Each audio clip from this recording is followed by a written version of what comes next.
نرفع الرايات سوف يعلمون. If you're already at 6, multi-6, what's like the roadblocks or the pitfalls? 0 to 6 is hard.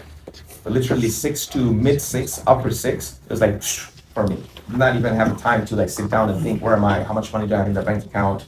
Like even like reaching 7 figures, like 6 to 7. If you keep all the habits that we just mentioned, keep doing what you're doing, keep improving every day. It's the 0.1% rule. It's not even 1%. Keep improving every day, 0.1%. Ask the gentleman, what's the job of a CEO? You know, and I know Brother Imran also asked other people, and everybody gives different answers, and some answers to like, whoa. So he said there are 4 quadrants. Okay, 1, 2, 3, 4. The top 2 will give you exponential growth, and the bottom 2 is necessary, but it's not going to give you exponential growth. So your job as a CEO is to focus on top 2 and making sure you're continuously building a team that operates on the bottom 2 quadrant. So what are the top 2? Developing new leaders. That's number 1. You have to continuously develop other leaders. Okay, and this will force you to perform at a wavelength that you never thought. When you're continuously developing other leaders. Let's say, for example, you're running an agency. How do you develop other leaders? And one guy you're seeing is doing great as a sales guy. Now you have to bet on this guy, and just say, man, I'm betting on you. You're the horse. This is it. You're going to carry this flag. You're going to carry this brand. And just bet on him, develop him as a leader. See what are his shortcomings. If he's not working out, if he has a protruding belly, push him to the gym. You know, if he's not reading books, if he does not know how to sit at a gathering, they teach him everything. Develop leaders. And the second of the quadrant is coming up with innovative campaigns. And this is our brother Imran is like, mashallah, the genius, mashallah. So this is the job of a CEO. And the bottom 2 is operations and biz dev. So challenges, I think 0 to 6 figures, I would say for me was the hardest, man, because I did not have any connections, not complete stranger city. Nobody knows me, minus 60,000 in personal debt. The day I got married, literally my bank account was minus 35 because it's like overdraft fee, because I swiped more than I had. So this is the day I got married. So for me, 0 to 6 was super hard. The compound effect comes in, right? You keep doing what you're doing and it compounds and you're good. But there's to every new level, new levels, new devils. You know, 7-figure plus, there's so many new devils. This is where personally people are trying to bring you down. You know, and you still have to be diplomatic with them and not show them your teeth like a wolf, but still take them down. There's so many other things that happen, but those are for different day, inshallah. So my question was, how do I stand out in a saturated market when I'm still like in the beginning phase? Do work for free. Do work for free, get them crazy results. That's it. Marketing fundamentally is value in the offer and trust. So you got to show what's the value. I'm going to make you more money. Number 2, you can trust me to do it. Fundamentally, that's it. People only buy something from you. They only give you money. They only part with their money if you're going to give them value. And they can trust you to deliver on that promise to give them that value. As a marketing agency, the only value they care about is money in their pocket. So you need to go to those car detailing companies and say, bro, I'm going to help you make 4x, 5x, 6x. That's all they care about. Number 1. Number 2, and I'm good for it. You know why? Because I did it for this guy and this guy and this guy. Do it for free. Do it for free, yeah. Yeah. But at the same time though, don't do it for free and the guy's a joker. You know, like let's just say, like, what are you going to do? You're going to do Google ads, Facebook ads, Facebook ads, right? So now think about it, right? Fundamentally, if you're driving traffic and you're doing everything great, but his website is trash, he's not going to convert. And his sales process is trash. Things are not going to convert. We help with the sales process too. Okay, just as the website is very important, right? The funnel, the website, whatever you want to call it. I'm saying if you're driving traffic and it's not converting because he's got something broken in his system, you're not going to get results. But you actually did good, right? So now you look bad. So you want to make sure you go to people that actually have a system that's effective, and all you need to do is pour gasoline over the fire. You see where I'm coming from? Inshallah. Barakallah fi. Generally, I think all service-based businesses just do the work for free at the beginning, man. Get 4 or 5 case studies and then put it out there. Key in entrepreneurship is making a decision is better than indecision. Do your research, then put faith in Allah, put the effort, make the decision. Instead of just being paranoid, instead of shooting for perfection, complicating things. Complexity is the enemy of execution. Do your research, do your due diligence, put trust in Allah, then fuck up. It's not going to be always a W. The diary of a CEO, basically in his office, he got like a fancy blue slide, like coming from the second floor to the ground. Like this is like, what is this? In a corporate office. But that's what made him famous, because it was unique. The news channels and outlets were coming, taking interview, like, what is this? And that's how his brand blew up, right? So for me, the blue slide was getting a Cadillac Escalade, because that time it was 2016. The perception of people was I have made it. But in my mind, bro, I'm still broke. But the perception of people was like, man, he has made it. Now, if you're driving the Toyota Corolla I was driving, because now you have agents that work for you. So for that, also, man, our broker, our leader drives a broken Toyota Corolla. What kind of impression that would have? So for me, the blue slide was Cadillac Escalade. And within 6 months of getting it, while I was going upstairs to run a meeting, downstairs the repo guys came to repo it because I missed payments of 2 months. So these things happen too. These things happen too. It's not going to be always sunshine. It's not going to be always sunshine. You make wrong decisions in life. I think people overcomplicate things way too much, you know? Like, the most successful people I've seen, like, they don't take that long to decide things. It's just like bang, bang, look at all the variables and just make a decision. If it's the wrong one, so what? You know, it's that sense of two things. Number one, I trust Allah. Number two, I trust future for us to make it through anything, right? And that's the kind of mentality you need to have, that, okay, regardless of what happens, number one, I trust Allah. If I've made my dua, I'm going to be good anyway, right? And how many situations are horrible in our eyes but turn out to be the best things in the world later, right? So it's all about having that sort of mentality as well, that fiha khair, in it there's good, regardless of what way it goes, right? It's either, and it's those losses that we take that we can't explain it now, but it's linked to some success today, right? And if I hadn't taken that at that time, so I don't know why everyone ideally wants to always make right decisions. Success comes from wrong decisions, and I really, really believe that, all right? The more wrong decisions you make, the more success. Now, of course, don't intentionally make wrong decisions, but the more success is going to come out of it, because nothing can teach you like experience, right? Experience that's been gone back and, you know, reviewed, etc. So every time you go for a situation, just review it, take the key points out, what happened, etc. And again, have that sort of mental resilience that it really doesn't matter. Inshallah, any situation I'm in, I'm going to get through, right? And with that, you're never really worried. Even if you make a decision, if you go broke, and I'm sure all of us sitting here have been broke, right? It's a part of entrepreneurship. We actually did a call one day. I goes, why do you guys find it so deep to be broke, right? Like, it's not that deep. Just spend a little less money, you'll get through it, right? And then eventually you get a big check, and it's like, you got this massive sum of money, and then the process happens again. It's part of entrepreneurship, right? It happens.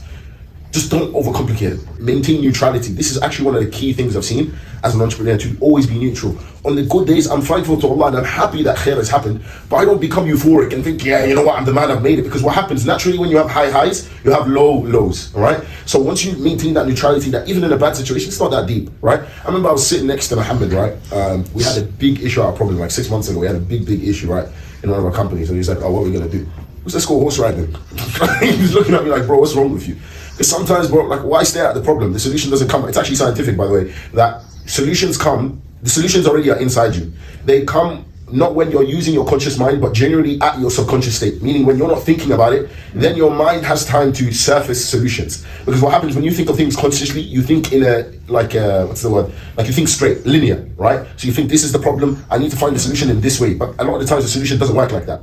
So what you actually do, take a break from dealing with the issue, go do something, and your subconscious mind is a little bit deeper. It thinks in multiple different ways and realms, right? And a lot of the times the solution is going to surface, right? Just make dua. Ultimately, is Allah ever going to leave you alone? No. Id'uni astajib lakum. Call on me and I'm going to respond. So when you have understanding of Allah's going to take care of me, inshallah, and I have the work rate as well, and I have the mental resilience that any problem, I'm going to get through it. Wallah, it's a recipe for success. No matter how long, you will succeed, inshallah. This is my biggest thing. Don't put yourself in environments that cause your iman to become weak.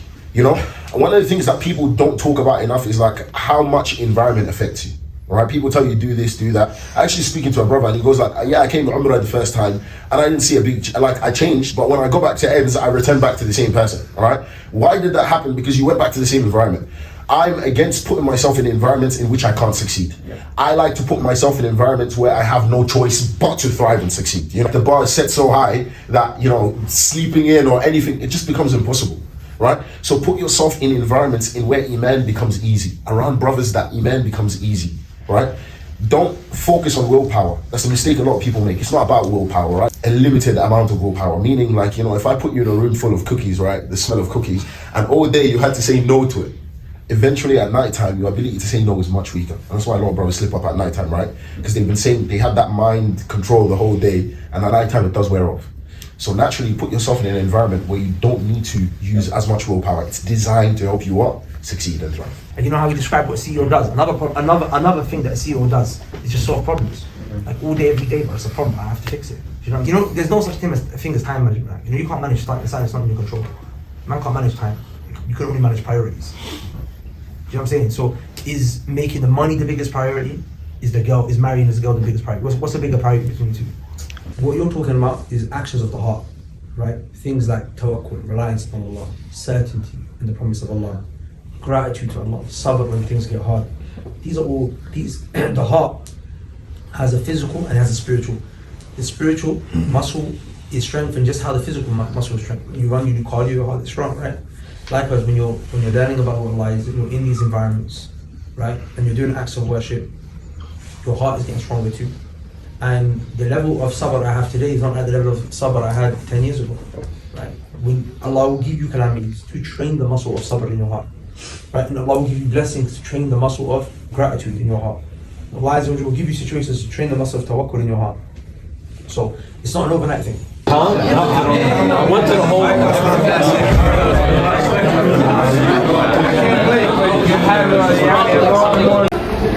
Yo, they got ice cream. It's right there, bro. MashaAllah.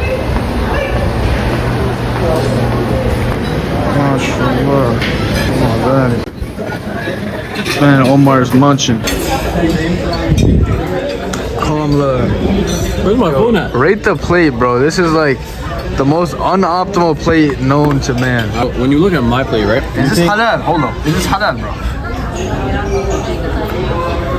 Hey, bro. Muslim country. I don't ask any further. Alright, bro. Hold up. Rate the plate. You look at this plate, right? This, you feel me? This is better, right? You look at that, like, you think this is a little boy, right? You think it's a little kid. Oh, alright. You call me a little boy now, hey? Yeah. Bro. This is gonna give me energy, right? All right, put the camera down. I need to eat mine. I need to eat. I need to record this. I'm not eating this on camera.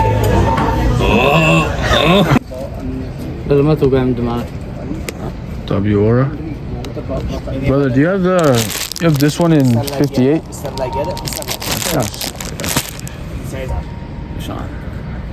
Saudi prince in it. Bro, they got Kashmiri shawls. Kashmiri shawls in Medina. هذا لازم كده زي كده او يعني ما يجي فوق الراس. So, this we're about to buy right now. This is common. Alright, so we want a little shopping haul. Alhamdulillah. What's the shopping haul? Alright, so 2 red keffiyehs, Sheesh. 1 like beige, and then This is a good angle. and then a black and white one. Oh, and like the inshallah. 2 ring guns and some hoods. Alhamdulillah, I feel like and the white though. I feel Post game interview, the negotiations. Like, did you win most of them? I low-key say I won like all of them. I feel like the one in the very last store where I bought the 3 keffiyehs, I feel like I could have gone a bit harder on that one. Yeah. But yeah, he was fighting Brad. He was standing on business. But he wanted 70. Either wanted 70 or 75 for 3 of them. I ended up giving him 60, so it worked out. Yeah. Alhamdulillah. We just put it there. Evening adhkar, please, inshallah, before we start the activities. We should do it anyway after Asr. There's the adhkar and after Fajr as well. You see the morning one there. And also there's the dua when you walk into the masjid as well, inshallah. So you see all of the du'as in the app. These are very, very important, you know, especially for protection for all of these things. So we'll send it into the group chat, inshallah. So make sure you recite all of them. And let's not just spend the journey, you know, just joking and rejoicing, inshallah. Yeah, let's get the benefit from the sea of the Prophet Muhammad sallallahu alayhi wa sallam. Allah bless you. كما حملته على الذين من قبلنا ربنا ولا تحملنا ما لا طاقة لنا به واعف عنا واغفر لنا وارحمنا أنت مولانا فانصرنا على القوم الكافرين